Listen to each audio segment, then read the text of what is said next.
Clave-Based.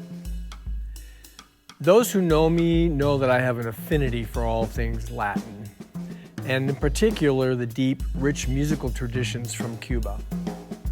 This long fascination with Latin music was the inspiration from my book, Latin Jazz Guide, A Path to Authentic Percussion and Ensemble Performance. That's what's called a plug. What has been duly documented and researched is how strong Cuban clave patterns have been implanted into the DNA of American popular music, most notably jazz. This is due to the early interactions between Cuba and Americans, mostly living in New Orleans in the late 19th century onward. The idea here is not to play clave in the traditional Cuban Latin sense, but to apply clave rhythmic concepts to jazz standards.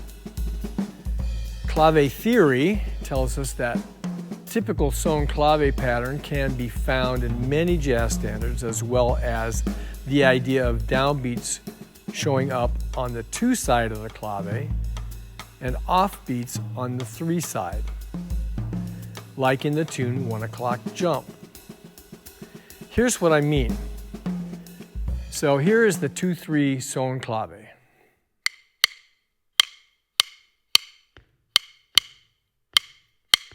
Ba-do-ba-da-ba, ba-do-ba-dee-da, ba-do-ba-da-ba, ba-do-ba-dee-da, ba-do-ba-da-ba, ba-do-ba-dee-doo, ba-do-ba-da-do-ba-da-do-ba-doo-da, ba-do-ba-da-ba, ba-do-ba-doo-da, ba-do-ba-da-ba, ba-do-ba-doo-da, and so forth. So you can see how even an old big band standard like that is phrased around this idea of 2-3, or it can be the other way, 3-2 clave patterns.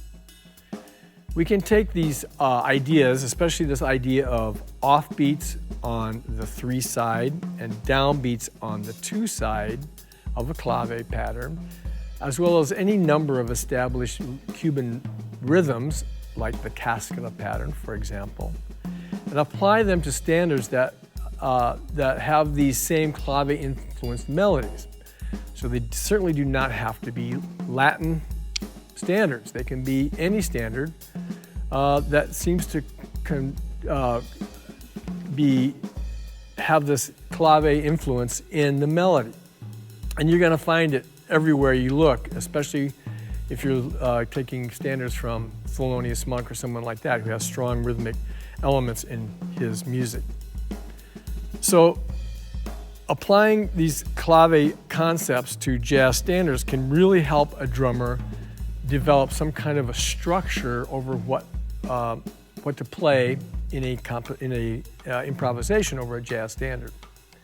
And again, if it's a swing tune, then we simply apply swing ideas as well. So it's surprising how these concepts can organize and structure an improvisation. Let's see how these clave-based ideas work.